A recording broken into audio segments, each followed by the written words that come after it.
Good morning, viewers, and you're welcome to Daily Trust TV live streaming. This morning, we are going to discuss opportunities for studies in the United States.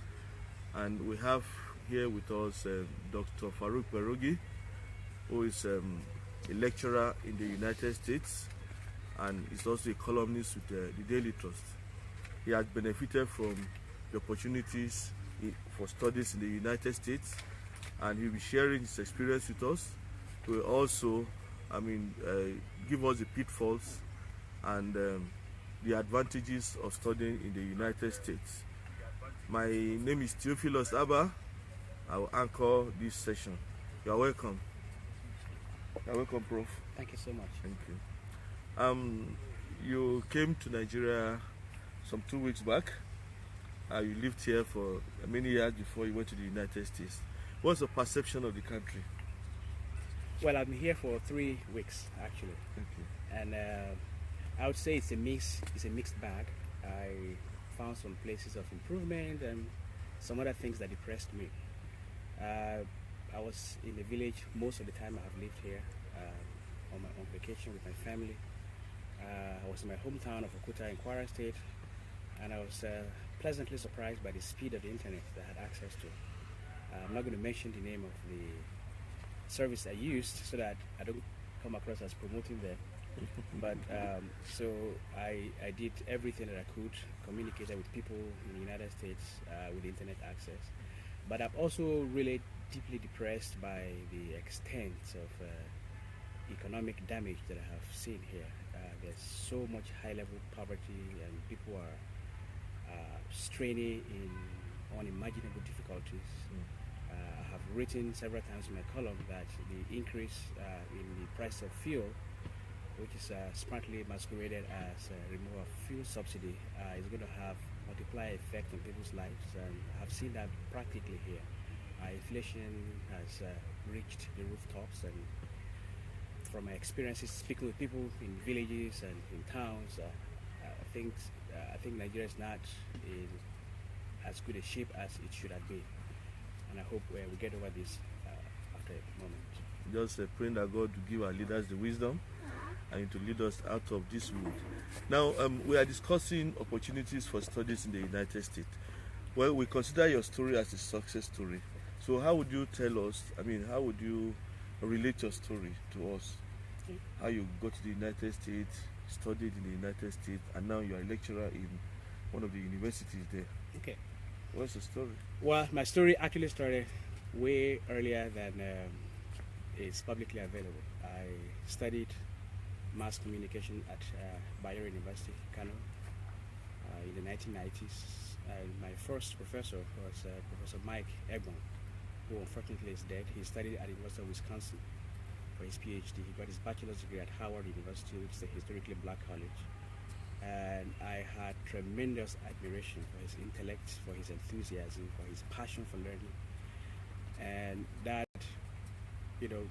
provoked my curiosity. I wanted to know who he was, where he studied, and I discovered that he did all his studies in the United States. So I approached him and I said, I want to be like you. And he said, what do you mean? And I said, I'm impressed by the depth of your knowledge and your passion for scholarship in mass comm. And so I read up a little bit about himself. And then in my third year, I also came across a Professor Chris Onunko, who studied at the University of Illinois and University of Tennessee. He got his PhD there.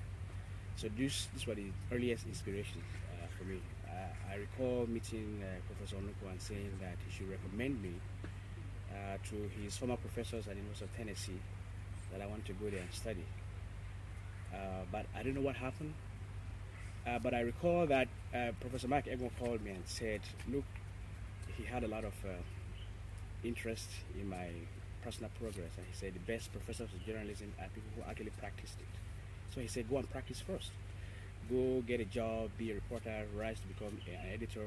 When you do get a PhD, you'll be a better professor. People are going to respect you more because you know what you're talking about. And I thought that was great advice, so I started working. But my enthusiasm for going to the United States to study didn't die. And there were two reasons. First, I said earlier, that I had role models from Mike Egbon and Professor Onunko, who are both late. And second of all, from my studies, I realized that a lot of our practices in communication were actually borrowed from the United States. The first school of journalism at the university level in Nigeria was in Nsukka, and it was set up by Nnamdi Azikiwe, who was inspired by examples from the US. He asked professors from the Michigan State University to come and set up the first school of journalism in Nsukka. So our syllabus, our curriculum, our teaching model is all American. And I'm also aware that, of course, the first country to study journalism on a systematic basis was the United States, University of Illinois, University of Missouri, 1900s. That was the first bachelor's degree in that. So I wanted to go there. So my story actually started when I started investigating in a more systematic way. How do I actually go there to study? I come from a very humble beginning, so getting myself sponsored was completely out of the question. My dad does not have that resource to send me to school. So what do?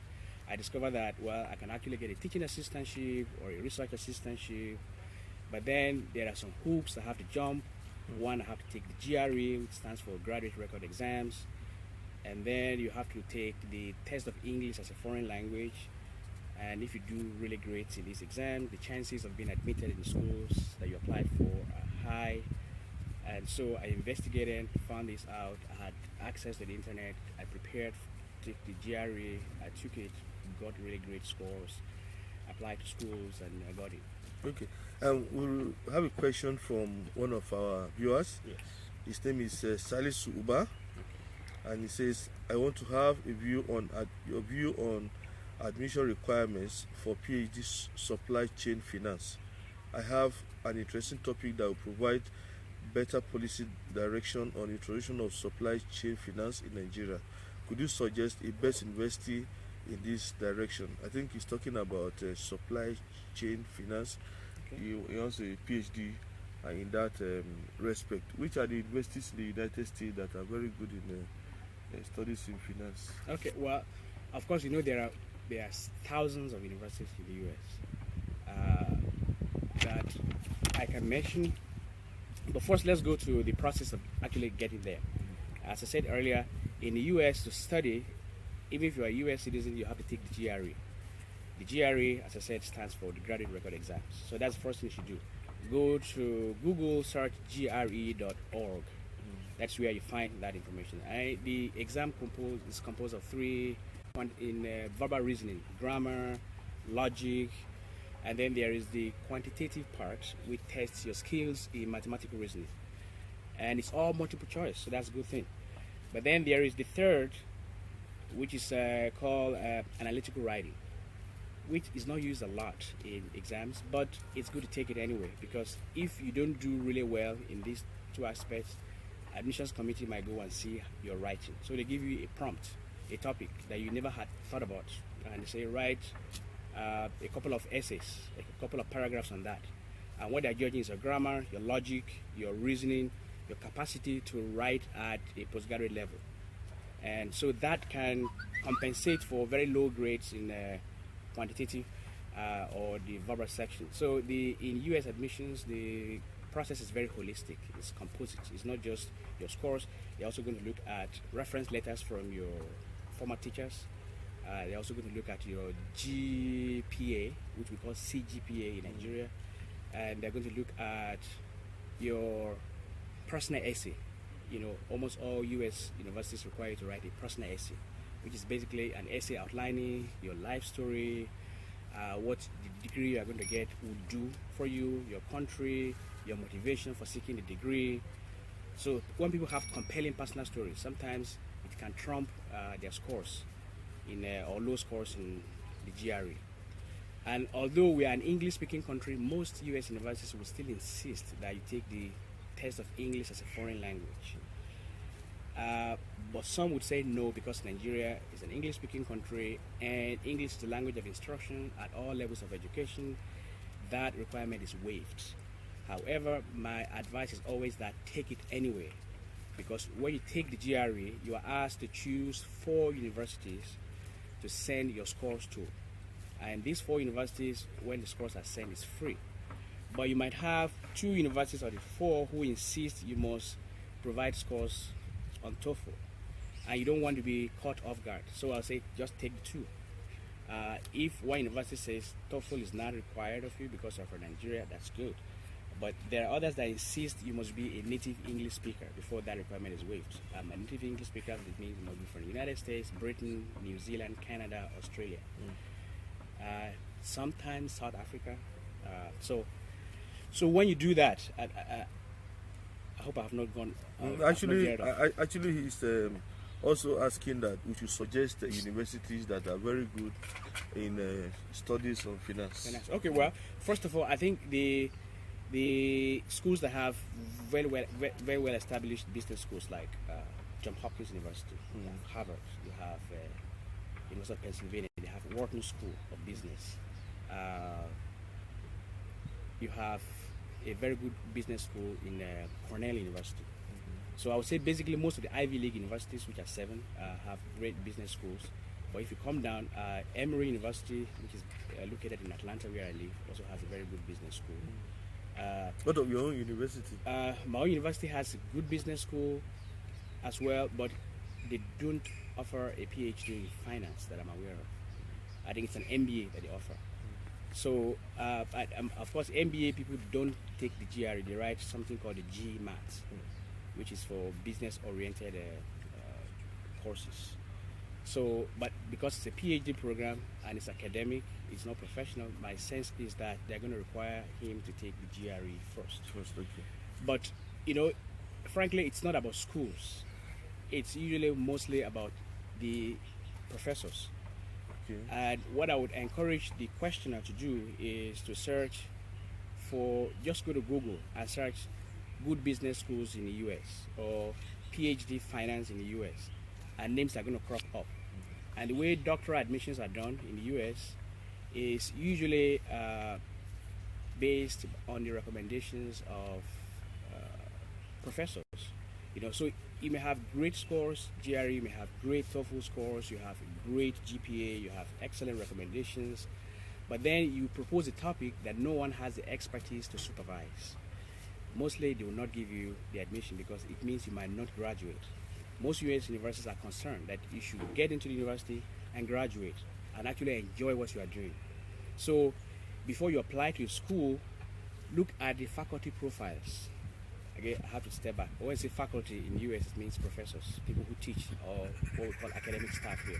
Go to their profiles and look at their research profiles. What is it they have researched on? If no one has done anything even remotely related to what you are interested, don't apply there because they are not going to take you.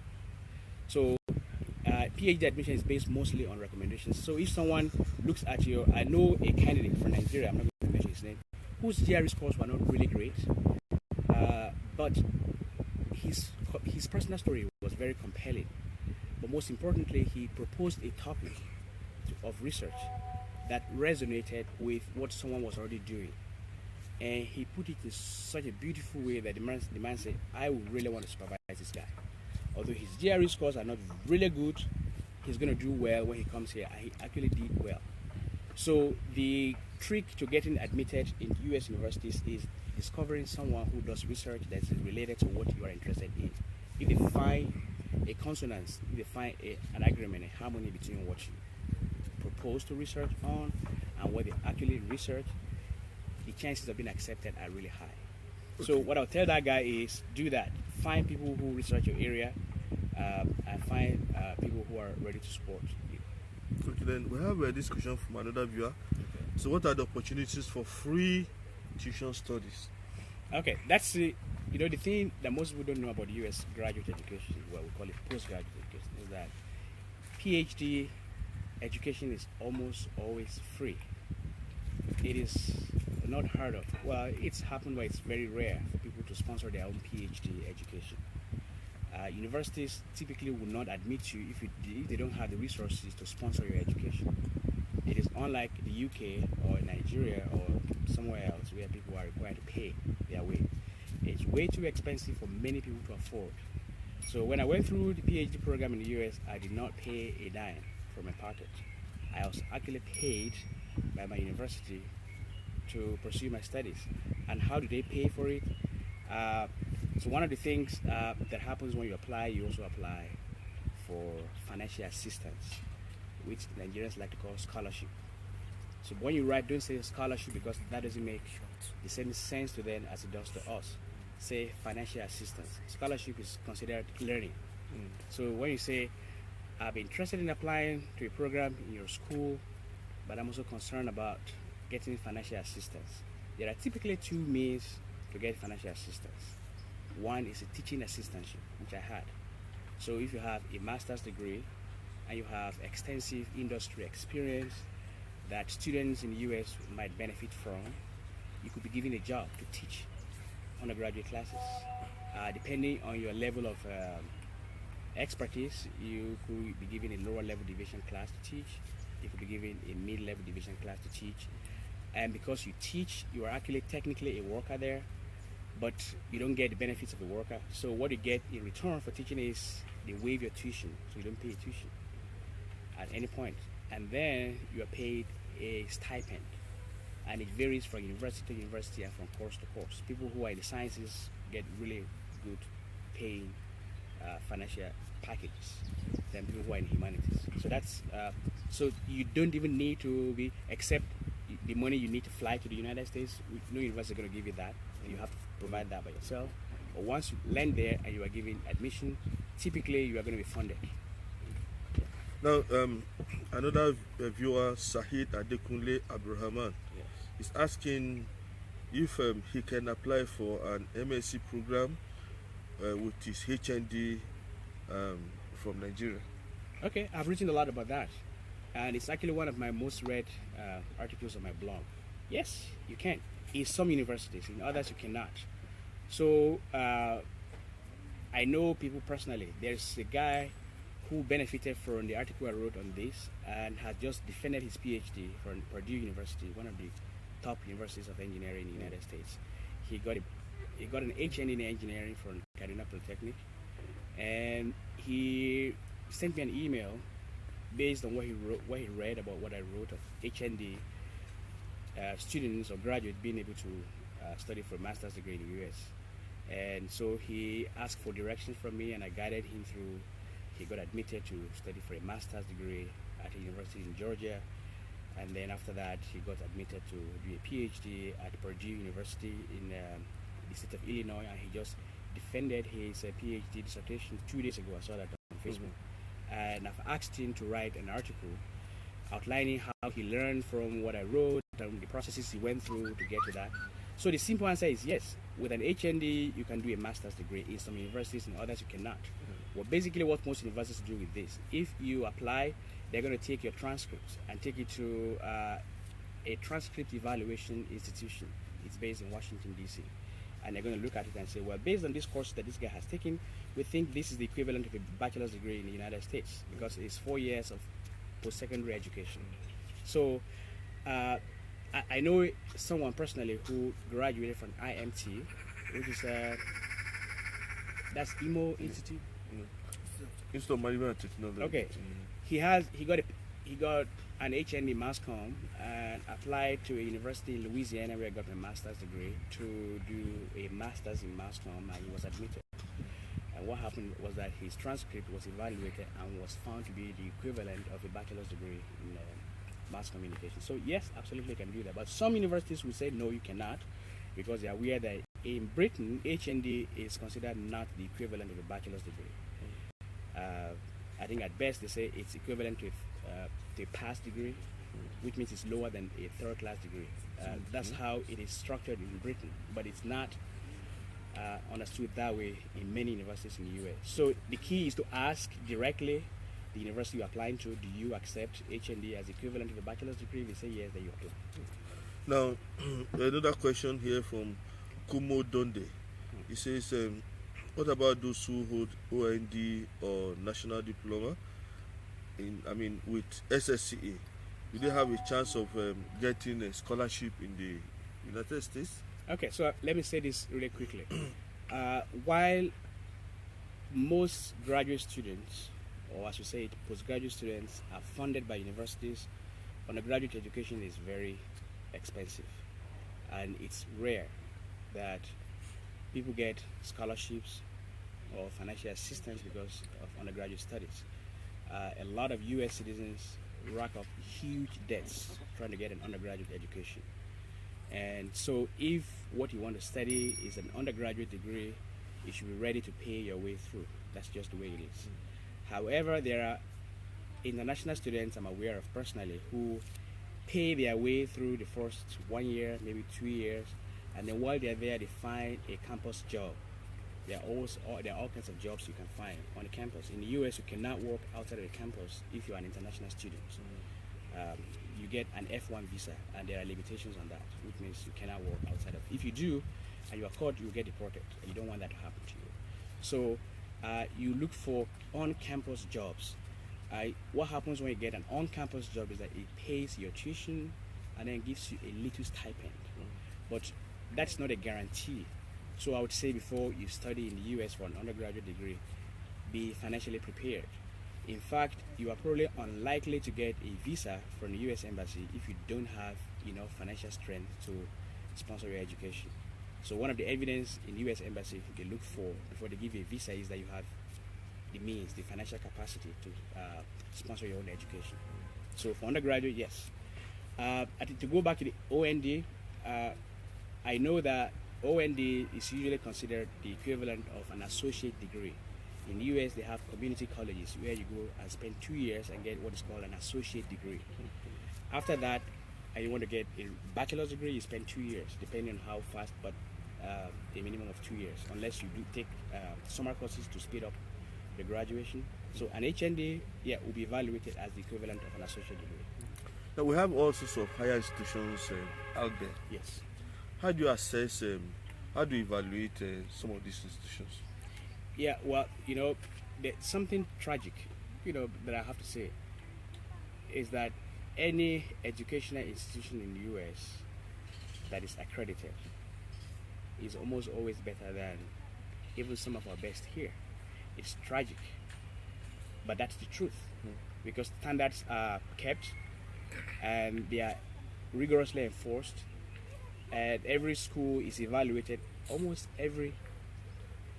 Okay, I'm told that I'm not loud enough, so I'm gonna scream at you guys. You need to. What was the question again? About, now, how do you assess? The quality. Yes. So one of the things I know, some people get scammed by universities that claim to be accredited when they really are not accredited. There are places we can find out if a university is really accredited. In the US, accreditation is done by regional bodies. It's not a national body. So one of the red flags is for any university to claim that they have been accredited by a national body. In the US, there's no national body that accredits universities, regional. So there's a southern regional accrediting body, there is the western regional accrediting body, and that's what they are. So if a university says it's an accredited institution, go and look for their accreditation on these regional bodies. There are for-profit universities that scam people. So be careful what kind of university. I get a lot of emails from people asking me to verify if a certain university they have been admitted to is really accredited, and I'm always glad to do that because it just takes the click of a button to find out. So be careful, but most universities that are accredited have very high quality, that are ensured, that are rigorously enforced. They have minimum quality and facilities to facilitate your studies. So I would say, you should have no anxieties about most schools in the US. Okay, thank you. Now we have another question from Shetaya Bawa Gadima. Okay. He says he's running a master's program in Cyprus, but he doesn't know if a qualification obtained in Cyprus will qualify him for PhD in the United States. It depends on what part of Cyprus. I know that there are universities in northern Cyprus that have been blacklisted by many universities in the world. I don't know if it is one of those universities, but I think Cyprus universities, for the most part, from my knowledge, are well run and good. But if it's in northern Cyprus, which has been anarchic for several years, which does not have any internationally recognized government, then you should be careful being enrolled in the program in the first place. Because I'm answering this question because I'm aware that there are people who have been stuck in Northern Cyprus universities who are having troubles in Kenya, in Tanzania, in Ghana, in Nigeria.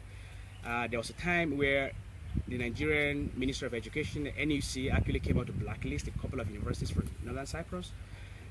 So you may want to Google that and be sure that you are not in that university or one of those universities that have been blacklisted. So I would say yes, if you are in certain universities in Northern Cyprus, yes, that will happen. Now, another viewer, he has HND in electrical engineering. Now he wants to know if it's possible to do a master's degree. I think you've answered that question. Yes, I have. Then what is the HND qualification in the US? You know, you mentioned that if you have ONDs like an associated, what of HND, how is it written in the US? Well, as I said, there are usually some universities that accept HND regard it as the equivalent of a bachelor's degree. Because in the US, a bachelor's degree is considered 4 years of post-secondary education. So an HND involves 4 years of study after high school. Actually 5 if you consider the industrial attachment, the internship, 1 year internship training that people have to undergo after an HND or in between an OND and an HND. So that's the evaluation. But I know some universities that don't accept an HND, but those who do consider it the equivalent of a bachelor's degree. Now, there's this question that comes up regularly. Why is it that those who are denied placements in Nigerian universities excel in the United States? Okay, well, I think it's just a question of are we out of time? About 3 minutes. We do not have a lot of universities in Nigeria. Or to put it in another way, the demand for university education is not consistent with the number of universities we have. And Nigerians are some of the most intelligent people you can find. So they do well there because they have opportunities. There are thousands of universities in the United States, and it's rare for someone to apply to all universities and say he has not been accepted. If you don't get admitted to your first choice or your second choice, you get somewhere else. So the reason they excel is because, first of all, they are good. And the reason they are not accepted in Nigeria is not because they are good, because there are just very few limited spaces for people. So my experience, if you go all over the United States, Nigerians, wherever they are excelling, they are doing great. And there's a lot of passion for learning in Nigeria. We learn under really hard circumstances, and you go to the US and find that things are way easier. I always tell my students that when I was an undergraduate, to research I had to go to the library, physically get a book. There was no internet. It was so laborious, but you had to do it anyway. And then you are here with the click of a button, you have access to thousands and millions of resources. And then you don't have to bother with electricity or with a supervisor or professor not reading your script, because there are systems in place to ensure that there's a systemic balance between professors and students. And that's what we do well. Okay. So thank you very much, Dr. Farooq Kperogi. We had you for about 30 minutes now, and is a lecturer in the Department of Mass Communication at the Kennedy State University, Georgia, United States. Thank you very much. Thank you very much for your time, and I hope you send me emails. I know we are not able to explore a lot of the questions you have, and if you are more curious about what we've discussed, you want more detail, please feel free to send me an email. Go to my blog at www.farooqkperogi.com. That is www.farooqkperogi.com, and send me an email. Thanks, and see you some other time.